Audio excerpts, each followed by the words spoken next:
नमस्ते, I am doctor Veena Vandana. I did my PhD in maternal and child health. आज हम एक ऐसे विषय पर बात करने जा रहे हैं जो अक्सर अनदेखा रह जाता है लेकिन बेहद महत्वपूर्ण है।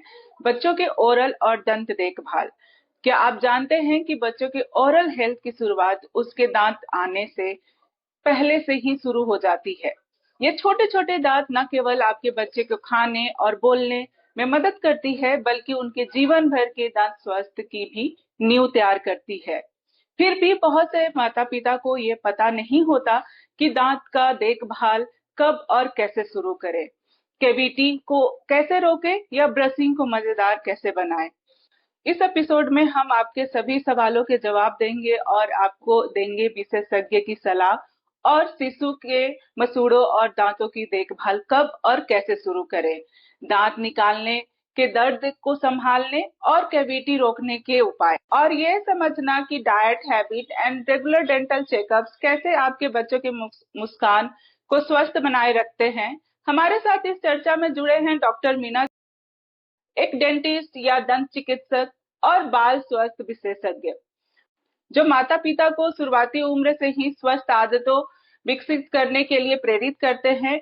आज हम आपको सही सही जानकारी और आम गलतफहमियों को दूर करेंगे जिनकी मदद से आप अपने बच्चों के दंत स्वास्थ्य को बेहतर ख्याल रख सकते हैं। आइए जानते हैं डॉक्टर मीना। नमस्ते। सबसे पहले हम शुरू करते हैं कि डेंटिस्ट कौन है, who is the dentist. Dentist यानी कि डेंटल सर्जन, यानी कि आपके दांतों की जो देखभाल करते हैं, ट्रीटमेंट करते हैं, उनको डेंटिस्ट कहा जाता है। एंड जैसे कि मेडिकल्स होते हैं वैसे ही एक फील्ड होता है डेंटिस्ट का, डेंटल सर्जन का। तो हमारा जो बेसिक फोकस रहता है वो दांतों पे रहता है। आपके दांतों की देखभाल कैसे करनी है, आपके दांतों में कोई प्रॉब्लम हो गई है उसका ट्रीटमेंट कैसे करना है, तो वो सारा चीज हम लोग यानी कि डेंटिस्ट कवर करते हैं। अगर हम शुरुआती दौर की बात करें कि जब बच्चे जन्म लेते हैं तो 0 to 6 मंथ का हम बात करते हैं, तो 0 to 6 मंथ में हम कैसे बच्चे का ओरल ध्यान रखें, ओरल केयर हम कैसे कर सकते हैं।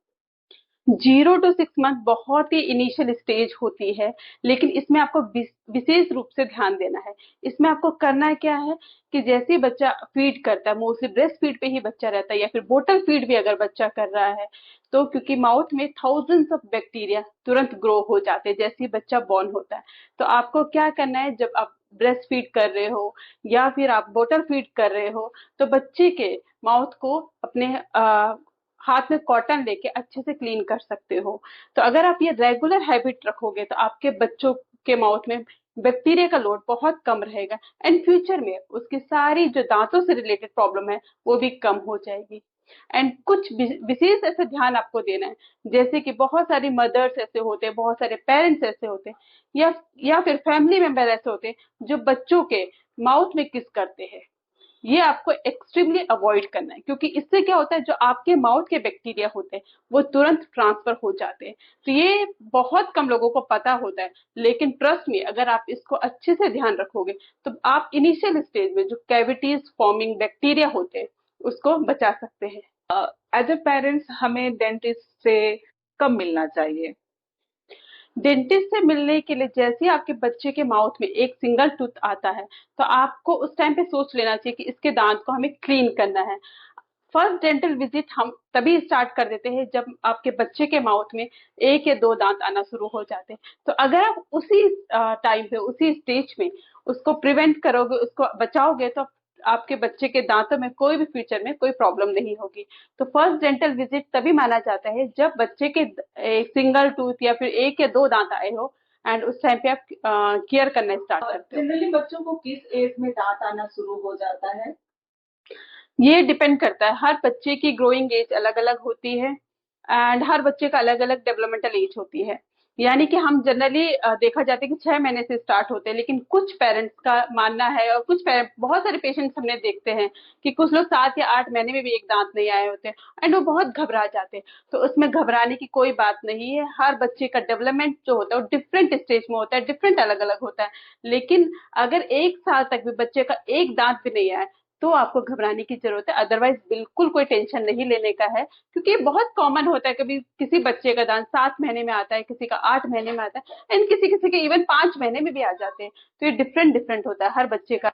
और अगर किसी बच्चे को 3 ईयर के बाद आए, 4 ईयर के बाद आए, तो उसके लिए क्या देखो सजेशन? 3 और 4 ईयर तक अगर किसी भी बच्चे के माउथ में एक भी दांत नहीं है तो पेरेंट्स के लिए बहुत बड़ा ट्रॉमेटिक होता है, बहुत बड़ा पेशेंट पेरेंट्स के लिए बहुत टेंशन वाली बात होती है। लेकिन उससे पहले ही पेरेंट्स हमारे पास आ जाते हैं कि 1 साल में बच्चे का दांत नहीं आया, तो पेरेंट्स आ जाते हैं। फिर हमारे पास काफी सारे एक्सरेज होते हैं, काफी सारे डायग्नोस्टिक टूल्स होते हैं, उनकी हेल्प से हम देखते हैं कि माउथ के अंदर यानी कि जबड़े के अंदर दांत प्रेजेंट है भी कि नहीं है। क्योंकि मोस्टली नहीं ऐसा, बहुत रेयर ऐसे बहुत रेयर केसेस होते हैं जिनमें ये सब होता है। एंड ये सब सिर्फ दांत में नहीं होता, अगर ऐसा कुछ है तो पेशेंट में, बच्चे में कुछ और डेवलपमेंटल एनोमलीज हो सकती है, यानी कि उसका कुछ और विकास में प्रॉब्लम होता है तो ही उसका दांत इतना डिले होता है। तो जनरली ये रेयर केस में होता है, ऐसा नहीं होता है कि 3 साल तक एक भी बच्चे के कुछ भी दांत ना आए हो। छोटे बच्चों के दांत जब पहली दांत निकलना शुरू होती है तो उसके क्या क्या लक्षण होते हैं, बॉडी में क्या क्या चेंजेस आते हैं, और बच्चे के जो दर्द होते हैं, पेन होता है मसूड़ों में, तो उसके लिए हम क्या क्या उपाय कर सकते हैं? जब दांत निकलता है, यानी कि सपोज करो अगर किसी बच्चे का दांत एट द एज ऑफ 6 निकल रहा, at the age of 6 month में निकल रहा है, तो उस टाइम पे उसको हम मेडिकली टीथिंग बोलते हैं बच्चों के दांत आने को। तो उस टाइम पे हो सकता है बच्चे को हल्का सा फीवर आए, उसको ईचिंग हो उसके एंड सलाइवा निकल रहा हो, उसको बार बार थूक आ रहा हो। ये बहुत कॉमन से होते हैं। कुछ कभी कभी किसी बच्चों को लूज मोशन हो जाते हैं। तो ये सिम्टम्स जो होते हैं बहुत कॉमन होते हैं। तो इसमें आपको कैसे ध्यान देना है, ये सिम्टम्स बेस्ड ट्रीटमेंट करना होता है। यानी कि अगर किसी बच्चे को फीवर आ रहा है तो उस टाइम पे उसको फीवर की मेडिसिन देनी पड़ती है। गम्स को आप मसाज कर सकते हैं, अपने हाथों से उस पे मसाज कर सकते हैं, जिससे क्या होगा उसके गम्स जो होंगे अच्छे से उसके दांत निकाल पाएंगे। दूसरी जो बात होती है, बच्चे उस टाइम पे बहुत क्रैंकी हो जाते हैं, तो उस जो उनके सिम्टम्स होते हैं उसके अनुसार ही ट्रीटमेंट प्लान होता है। तो ये आराम से 6-7 महीने या 8 महीने तक ये सिम्टम्स चलते हैं। जो हम बच्चे को टीथर देते हैं, मार्केट में जो अवेलेबल है टीथर जिसको बोलते हैं, उस उसका देना कितना सही है? बच्चों को देना सही है या फिर हम गलत कर रहे हैं बच्चों के नहीं, साथ? आप दे सकते हो बच्चों को, उसमें कोई प्रॉब्लम नहीं है। वो इसीलिए बने हैं कि अगर बच्चों को दांत आ रहे हैं तो उस टाइम पे उनका मन करता है कुछ बाइट करे, इचिंग होती है, तो वो थोड़ा सा स्टिमुलेट करता है दांत ग्रोथ होने में, दांत निकलने में। तो आप डेफिनेटली सेफ है, उसमें कोई दिक्कत नहीं, आप दे सकते हैं।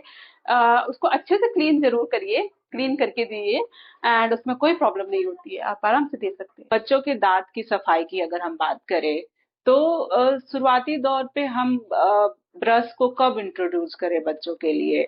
जो नॉर्मल ब्रश होती है हमारी, वो उसको हम कब इंट्रोड्यूस करें, कितने एज में या कितने दांत आ जाने के बाद हम इंट्रोड्यूस करें? देखिए, जैसे ही आपको लगता है कि बच्चे के माउथ में दांत आ गए 1 या 2, तो एज ए मदर पहले आपको खुद उसको ब्रशिंग करवानी है, जो कि एक फिंगर में एक ब्रश आता है छोटा सा, वो आप इस्तेमाल कर सकते हैं। जैसे जैसे बच्चा ग्रो करता है, 1-2 साल का होता है, तो बच्चा खुद ही अपना आप स्टार्ट कर सकता है ब्रशिंग।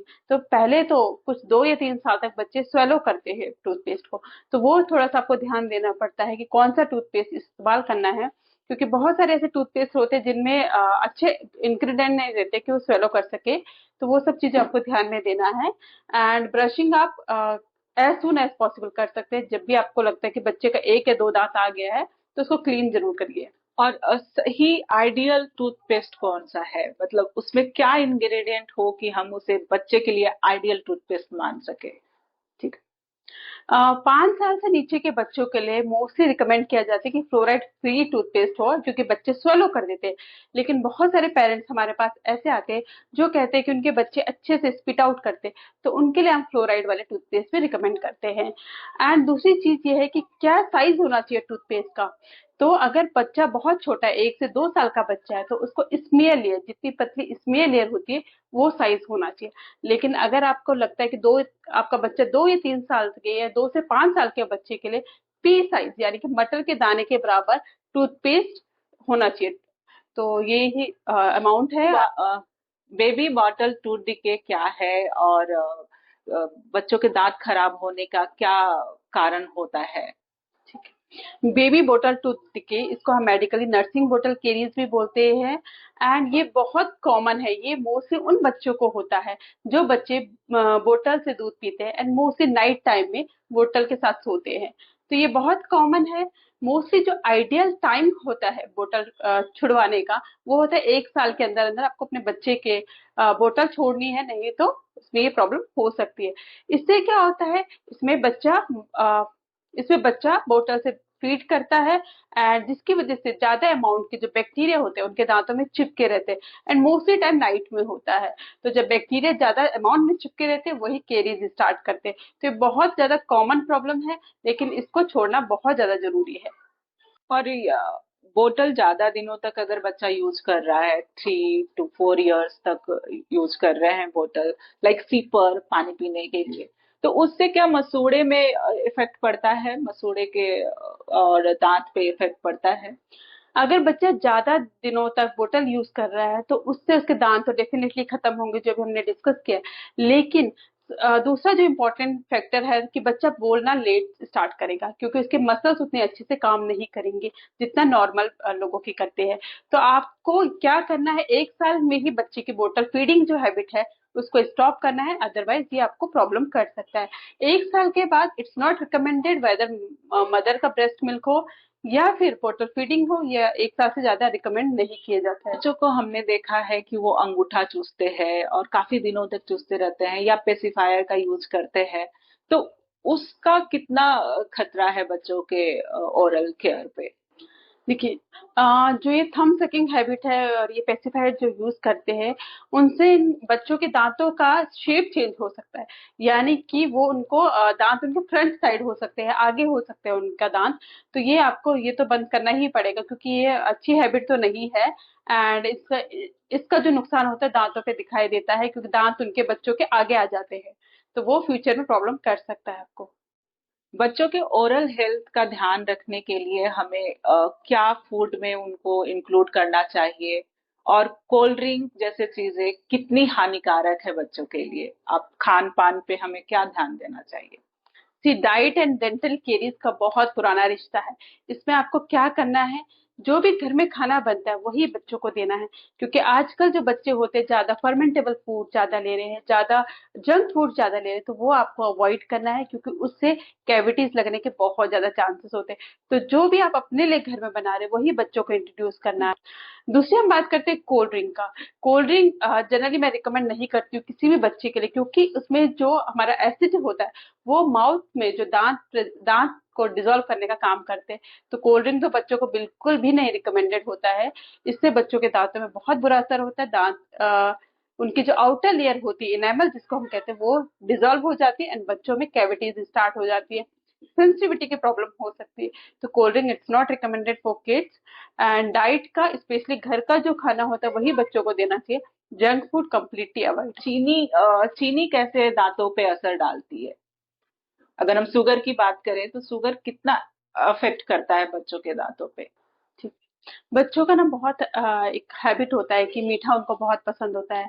घर में कोई आए तो चॉकलेट्स लेके आते हैं, एंड बच्चों को भी बहुत ज्यादा पसंद होती है कि चॉकलेट केक ये जो भी शुगरी आइटम होते हैं ये बहुत पसंद होता है। लेकिन शुगर जो होता है दांतों में चिपक जाता है, मोस्टली स्टिकी सब्सटेंस में आता है। तो ये दांतों में चिपक के यही कैविटी कॉज करता है। ये एक एसिड रिलीज करता है जिसकी वजह से दांत का जो इनेमल है वो डिसॉल्व होना स्टार्ट हो जाता है, एंड वहां पे कैविटी लग जाता है। तो शुगर खाने की बहुत सारे लोगों को हैबिट होती है, जिसकी वजह से उनको कैविटीज बहुत ज्यादा हो जाती है। तो sugar it's not good for, it's not अच्छा नहीं होता है बच्चों के दांतों के लिए, और किसी के भी दांतों के लिए शुगर इज नॉट गुड। अगर हम कैविटी की बात कर रहे हैं, तो कैविटी जो बनता है, डेवलप होता है, तो उसके क्या क्या चीज जिम्मेदार होते हैं, क्या क्या कारणों से कैविटी का डेवलपमेंट होता है? आपका जो क्वेश्चन है कि कैविटीज का क्या कॉजेज होते हैं, तो इसका एक पर्टिकुलर कॉज नहीं होती, मल्टीफैक्टोरियल डिजीज होती है। इसको कहा ही जाता है dental caries is a multifactorial, यानी कि बहुत सारे फैक्टर्स होते हैं इसमें इन्वॉल्व। सबसे पहले इंपॉर्टेंट फैक्टर जो आपने कहा शुगर है। शुगर बहुत ज्यादा इंपॉर्टेंट रोल प्ले करता है कैविटी कॉज करने में। दूसरा होता है आपका जंक फूड, स्टिकी सब्सटेंस जो भी आप अपने बच्चों को खिलाते हैं, क्योंकि आजकल का जो लाइफ स्टाइल है उसमें बहुत सारे बच्चों का ऐसा हो गया कि जंक फूड ज्यादा खाते हैं, स्टिकी खाना ज्यादा खाते हैं, तो वो भी कैविटी कॉज करता है। एंड ये आपका जो कोल्ड ड्रिंक्स होते हैं, ज्यादा सिट्रस फूड अगर बच्चे ले रहे हैं इनसे भी दांत खराब होते हैं। तो ये सारा फूड आइटम्स होते हैं जिनकी वजह से आपको आपके बच्चों के दांत खराब हो सकते हैं, तो आपको ये सब चीजें अवॉइड करनी है, ये सब चीजें नहीं डाइट में रखनी है। वंस इन अ वाइल आप खिला सकते हो, बट ऐसा रेगुलर इसको नहीं यूज करना है। कैविटी को हम कैसे रोके, उसका क्या उपाय होगा? कैविटी, ये एक बहुत अच्छा क्वेश्चन पूछा आपने, और बहुत ही कॉमन क्वेश्चन है, और ये ऐसा क्वेश्चन है जो हर पेरेंट्स के माइंड में रहता है कि कैविटी को कैसे बचाया जाए, क्योंकि कैविटी लग गई है तो ट्रीटमेंट ऑप्शन बहुत सारे होते हैं, लेकिन कैविटी हो ही ना आपके बच्चों के दांतों में, तो इसका एक ट्रीटमेंट होता है जिसको हम कहते हैं फ्लोराइड एप्लीकेशन। फ्लोराइड क्या काम करता है, जस्ट लाइक ए वैक्सीन, जैसे आप लोग अपने बच्चों को वैक्सीन लगाते हैं किसी भी बीमारी से बचाने के लिए, वैसे ही हम लोग पेशेंट के माउथ में फ्लोराइड अप्लाई करते हैं। तो फ्लोराइड क्या करता है, माइक्रो मैकेनिकली टूथ के साथ एक बॉन्ड क्रिएट करता है, जो कि इतना स्ट्रांग होता है कि जो कैविटी कॉजिंग बैक्टीरिया होता है उसको पेनिट्रेट नहीं कर पाता है एंड कैविटीज नहीं लगती है। बट इस फ्लोराइड को आपको हर 6 महीने में या फिर डिपेंड ऑन द 1 साल में लगवाना पड़ता है। अब आपके पास उपाय है कि आप कैसे बचा सकते हैं अपने बच्चों के कैविटी को, सो गो फॉर दैट। बच्चों को कितनी बार ब्रश करना चाहिए और कितने टाइम तक करनी चाहिए? ड्यूरेशन क्या होना चाहिए एक ब्रश करने की, बच्चों के और बड़े के दोनों के लिए? टूथ क्लीनिंग का जो रिकमेंडेशन है, ट्वाइस ए डे होना चाहिए, दिन में 2 बार ब्रश करना चाहिए। लेकिन बहुत पेरेंट्स कहते हैं कि नहीं, हमारा बच्चा तो बिल्कुल ही 2 बार नहीं ब्रश करता, 1 बार भी मुश्किल होता है। लेकिन ये आपको हैबिट बच्चों को इनिशियल स्टेज से, यानी कि जब बच्चा छोटा है तब से आपको उसको डेली डालना है कि एटलीस्ट दिन में 2 बार ब्रश करें। एंड जो बात करें इसका ड्यूरेशन का, कितना देर होना चाहिए, ड्यूरेशन इसका ज्यादा से ज्यादा 1 मिनट होना चाहिए, 1 मिनट से ज्यादा बिल्कुल ब्रश ना करें। एंड इन सबसे ज्यादा इंपॉर्टेंट है ब्रशिंग टेक्निक, किस तरीके से आप ब्रश करते हैं, that is very very important. तो आपको जो पीछे की साइड है, बैक साइड अगर आप ब्रश कर रहे हैं तो हमेशा सर्कुलर मोशन में ब्रश करना चाहिए, यानी कि राउंड आपको घुमाना है। बहुत सारे लोग इसको हॉरिजेंटली ब्रश करते हैं, वो आपको स्टॉप करना है, इसको सर्कुलर मोशन में घुमाना है एंड फ्रंट में अप एंड डाउन करना है। तो अगर आप इस तरीके से रेगुलर करेंगे, इवन छोटा बच्चे से आपको इनबिल्ट करते हैं, तो आपके बच्चों के दांतों में कोई भी कैविटी कभी नहीं होगी। एंड 1 मिनट से ज्यादा ब्रश बिल्कुल ना करिए। अगर बच्चा ब्रश करने से ही मना करे, मुझे नहीं करना, टेंट्रम शो करे, तो एज ए पेरेंट्स हमें कैसे उन्हें डील करना चाहिए? कुछ उसका उपाय या सलाह हो? देखिए, अगर आपका बच्चा 3-4 साल का है और ब्रश नहीं करता है, तो धीरे धीरे, क्योंकि अगर आप स्ट्रिक्ट रहेंगे कि नहीं यू हैव टू ब्रश, तो आज जो मना कर रहा है, लेकिन कल 1-2 दिन बाद वो डेफिनेटली ब्रश करना स्टार्ट करेगा। एंड कोई भी हैबिट स्टार्ट करने के लिए at least for the 20 to 21 days लगते ही है। तो उसी तरीके से आपको स्ट्रिक्ट रहना पड़ेगा, तब तक आपको नहीं मानना है जब तक आप बच्चे से अच्छे से ब्रश ना करवा दें। इसका कोई और रूल्स नहीं होते, बस वही है कि वो हैबिट उसके अंदर डाल दी, बहुत जरूरी है। छोटे बच्चों की बात करें तो कैविटी जब बनना शुरू होता है, कोई कोई बच्चों में देखा गया है 1 ईयर से भी कैविटी होने लगता है, तो उनका ट्रीटमेंट का प्रोसेस क्या होता है? छोटे से 5 ईयर की हम अगर बात करें, 6 ईयर की बात करें, मिल्क टीथ की बात करें, अगर उसमें लग जाती है कैविटी, तो उसका ट्रीटमेंट का क्या होता है? क्या क्या स्टेजेस हैं? 0 to 3, अगर आपके बच्चे की एज है इन बिटवीन 0 to 3, उनका ट्रीटमेंट प्रोटोकॉल जो होता है बहुत ही डिफरेंट होता है in compare to bigger kids. इनमें क्या होता है, 0 to 3 बच्चों को मैनेज करना बहुत ज्यादा डिफिकल्ट होता है। इसीलिए हमारा मेन फोकस रहता है कि प्रिवेंशन पे, जैसे ही आपके बच्चे के 1 या 2 दांत निकल के आते हैं, आप किसी डेंटिस्ट को, नियरेस्ट पीडियाट्रिक डेंटिस्ट, स्पेशली जो चाइल्ड स्पेशलिस्ट डेंटिस्ट है, उनके पास जाके उसको फ्लोराइड एप्लीकेशन करा सकते हैं। उनका बेसिक जो प्रिवेंशन हेल्थ केयर में आता है, वो आप ट्रीटमेंट दे सकते हैं। एंड उनका इजिली होता है, कंप्लीटली पेनलेस ट्रीटमेंट होता है। लेकिन अगर फिर भी बच्चे के दांतों में कैविटीज है एंड वो बहुत ज्यादा पेन कर रहे हैं, डिफिकल्ट हो चुका है, तो ट्रीटमेंट जरूर अवेलेबल है। बहुत सारे ट्रीटमेंट ऑप्शंस होते हैं जो इजिली कर सकते हैं। At the age of 0 to 3 के एज में आराम से ट्रीटमेंट पॉसिबल होता है। तो वो सारा पीडियाट्रिक डेंटिस्ट ही हैंडल करते हैं, जो चाइल्ड स्पेशलिस्ट होते हैं, उनके पास डिग्री होती है, उनके पास एक्सपीरियंस होता है, वो अच्छे से आपके बच्चे को मैनेज कर सकते हैं। 3 से ऊपर के बच्चों के लिए कैसी प्रक्रिया होती है? 3 से 5 साल के जो बच्चे होते हैं वो हमारी लैंग्वेज समझ पाते हैं, कम्युनिकेशन कर पाते हैं, तो उनका ट्रीटमेंट करना और इजी हो जाता है। कुछ बच्चों का हम आराम से डेंटल चेयर पे करते हैं, एंड उसके लिए हमारे पास काफी सारी टेक्निक्स होती है जिसकी हेल्प से हम बच्चों का ट्रीटमेंट इजिली पेनलेस कर पाते हैं। जब दांत पे चोट लगती है, जैसे बच्चा गिर गया है, चोट लग गया, और वो जब हिलने लगते हैं, तो उस टाइम पे हमें कैसे प्रिकॉशन लेना चाहिए, क्या प्रिकॉशन लेना चाहिए खाने में, और उन्हें क्या ना दें, क्या दे सकते हैं, ऐसा कुछ आप उपाय बता सकते कई सारे हमने ऐसे केसेस देखे हैं जिनमें बच्चा गिर जाता है और दांत हिलने लग जाते हैं। तो मैं पर्सनली उन पेरेंट्स को ये रिकमेंड करती हूँ कि अगर बच्चे का दांत हिल रहा है तो आपको किसी भी पीडियाट्रिक डेंटिस्ट को विजिट करना पड़ेगा। एंड ड्यूरिंग दैट पीरियड आपको उस बच्चे के दांत को हिलाने की बिल्कुल कोशिश नहीं करनी है। आपको कुछ भी नहीं करना है। अगर कई सारे ऐसे केसेस होते हैं कि बच्चे का पूरा दांत ही निकल जाता है, तो उस टाइम पे आपको वो दांत किसी नॉर्मल पानी में लेके डेंटिस्ट के पास जा सकते हो आप। एंड उसमें आपको घर में ऐसा कुछ भी नहीं करना है कि जिससे उसको ज्यादा प्रॉब्लम हो। अगर बच्चे का दांत थोड़ा सा हिल रहा है तो उसको कहना है कि बिल्कुल हिलाए ना उस दांत को। And as soon as possible, क्योंकि ये ट्रॉमा केस होते हैं, तो एज सुन एज पॉसिबल जैसे आपको लगता है किसी डेंटिस्ट को विजिट करके उसको ठीक करा सकते हैं। हैं? बच्चों के ब्रशिंग के साथ साथ फ्लॉसिंग कब शुरू करनी चाहिए हमें? सबसे पहले हम जानते हैं फ्लॉसिंग होता क्या है। फ्लॉसिंग, हाँ, और फ्लॉसिंग कब करते हैं। तो फ्लॉसिंग क्या होता है, थ्रेड लाइक सब्सटेंस होता है कि थ्रेड होता है, बेसिकली एक धागे की तरह होता है। वो तब यूज किया जाता है जब दो दांतों के बीच में खाना फंसता है। तो पहले तो जो बच्चे जो रहते हैं, एक 0 से 5 साल के बच्चे, उनके दांतों में इतना गैप रहता है कि उनको खाना फंसने के और फ्लॉसिंग करने की जरूरत ही नहीं होती है। लेकिन 5 से 7 या 8 साल के जो बच्चे रहते हैं उनके दांतों में खाना फंस सकता है। तो उस टाइम पे वो अच्छे से इस थ्रेड को यूज कर सकते हैं। इस तरीके से आपको यूज करना है कि दो दांतों के बीच में डालना है, इजली से निकल जाता है।